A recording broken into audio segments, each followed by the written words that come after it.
Om Swastiastu, Om Awignamastu Namo Sidam, Om Sidirastu Tadastu Swaha. Halo anak-anak semuanya, berjumpa kembali bersama Miss Kinanda. Apa kabar kalian? Semoga selalu dalam keadaan yang sehat nggih. Pada kesempatan kali ini, Miss Kinanda akan melanjutkan materi pendidikan agama Hindu tentang menghargai orang suci yang patut diteladani, yaitu pembelajaran 2 kelas 4. Adapun tujuan pembelajarannya, yang pertama, mengetahui tugas dan kewajiban orang suci. Yang kedua, menyebutkan larangan-larangan menjadi orang suci. Dan yang ketiga, mengetahui upaya-upaya menghormati orang suci. Orang suci memiliki kedudukan utama sebagai pemimpin umat Hindu. Sebagai pemimpin, orang suci harus dihormati dan kita juga harus sopan santun terhadap orang suci. Berdasarkan tingkatan penyuciannya, orang suci memiliki tugas dan kewajiban yang berbeda. Nah, anak-anak, ada yang tahu tidak apa saja tugas dan kewajiban dari orang suci? Mari kita simak dan kita bahas bersama-sama. Yang pertama, tugas dan kewajiban pandita. Yang pertama, menyebarkan ajaran Weda kepada umat manusia. Dan yang kedua, mempelajari dan mengajarkan ajaran kebenaran atau ajaran Weda. 3. Melaksanakan Surya Sewana atau pemujaan yang dilakukan setiap pagi hari. Yang keempat, memimpin persembahyangan. 5. Melaksanakan Tirta Yatra. 6. Menuntun dan memimpin umat agar mencapai kebahagiaan lahir dan batin atau ngeloko palesraya. 7. Melaksanakan pemujaan dan memimpin upacara yadnya. 8. Memberikan pencerahan melalui ceramah agama atau yang sering disebut dengan Dharma Wacana kepada umat. Seorang pandita setelah melaksanakan upacara penyucian dengan padiksan memiliki kewajiban untuk mematuhi ikatan-ikatan yang harus dilaksanakan sepanjang hidupnya. Di antaranya dikenal dengan Catur Bandana Dharma yang terdiri dari yang pertama, Amari Aran, yaitu meninggalkan nama yang dipakai semasih walaka dan mengganti dengan nama kesulinggihan yang diberikan oleh nabinya. Dan yang kedua, Amari Wesa, yaitu meninggalkan dan mengganti atribut atau tanda-tanda kewalakaannya dengan Wesa atau tanda-tanda identitas sulinggih. Dan yang ketiga, Amari Sesana, yaitu meninggalkan disiplin kehidupan sebagai seorang welaka dan mengganti dengan disiplin kehidupan sebagai sulinggih atau pandita yang menyangkut makanan, minuman, pakaian, dan lain-lain.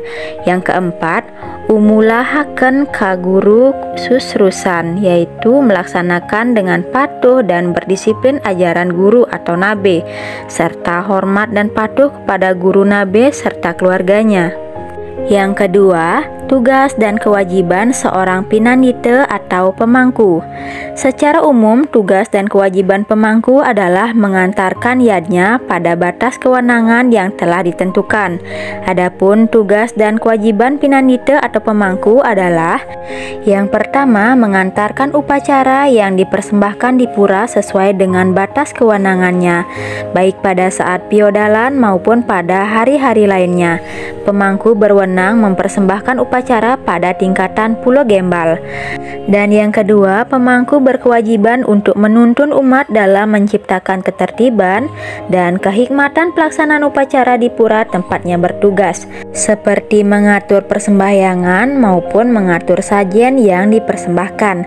3. Pemangku berkewajiban melaksanakan tugas-tugas yang berhubungan dengan sarana yang disucikan di pura, seperti menurunkan pertima atau arca pralingga, menghiasnya, memasang busana pada pelinggih, maupun menurunkan tirta wangsu pada. 4. Pemangku berkewajiban untuk menjaga dan memelihara kesucian pura dari segala hal yang dipandang dapat menodai kesucian pura tersebut.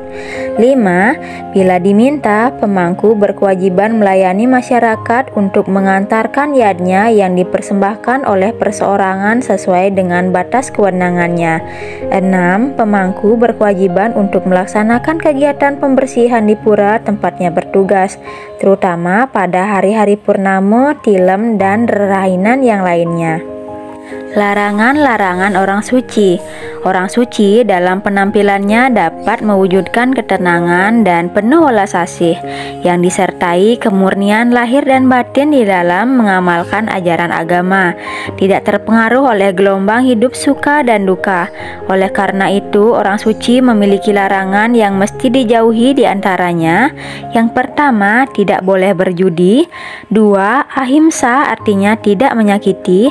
3. Satya artinya tidak berdusta. 4. Astanya artinya tidak mencuri.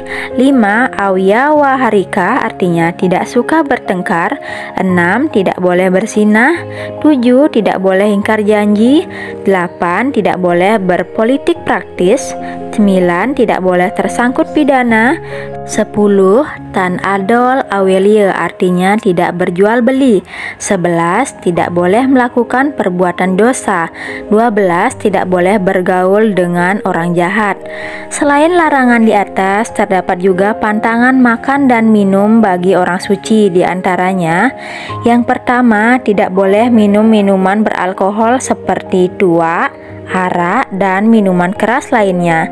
2. Tidak boleh makan daging sapi. 3. Tidak boleh makan daging babi. 4. Tidak boleh makan daging anjing. 5. Tidak boleh makan daging kuda. 6. Tidak boleh makan atau minuman yang berasal dari mencuri, menipu, korupsi, maupun merampok. Adapun upaya menjaga kebersihan atau kesucian diri orang suci dinyatakan dalam Menawa Dharma Sastra bab 5 sloka 109, yaitu bunyinya: Adbir gatrani cudyanti, mana satyena cudyanti, widya tapobyam buttatma, budir jenanena cudyanti. Artinya, tubuh dibersihkan dengan air, pikiran disucikan dengan kebenaran, jiwa manusia dengan pelajaran suci dan tapa brata, kecerdasan dibersihkan dengan pengetahuan yang benar. Adapun upaya-upaya untuk menghargai dan menghormati orang suci. Sebagai pemeluk agama yang taat, kita wajib menghargai dan menghormati orang suci, sehingga kita selalu mendapat tuntunan dan bimbingan dari beliau. Adapun cara kita menghormati orang suci, yaitu yang pertama, mengunjungi tempat tinggal orang suci. Yang kedua, berkata-kata sopan terhadap orang suci. 3. Mentaati nasihat positif dari orang suci. 4. Memberikan pelayanan yang baik kepada orang suci. 5. Memberi dana punya kepada orang suci. Contoh sopan santun terhadap orang suci dalam kehidupan sehari-hari yaitu tidak berbicara keras atau kasar kepada orang suci. 2. Berbicara kepada orang suci dengan ramah dan lemah lembut. 3. Tidak menyuruh orang suci melakukan sesuatu yang kita inginkan. 4. Tidak membantah perintah orang suci. 5. Mendengarkan orang suci saat mereka berbicara kepada kita. 6. Tidak bersalaman dengan orang suci, kita dapat mencium tangannya. 7. Tidak mencela atau mengejek orang suci. 8. Tidak mengobrol atau berbicara hal lain jika orang suci memberikan penjelasan atau dharma wacana. 9. Menghargai dan menghormati setiap jasa atau peninggalan orang suci. 10. Tidak memotong pembicaraan orang suci. 11. Tidak meludah di depan orang suci. 12. Tidak buang angin di dekat orang suci. 13. Selain sopan santun, kita wajib mengaturkan daksina kepada orang suci. Daksina artinya persembahan kepada orang suci dalam bentuk harta benda.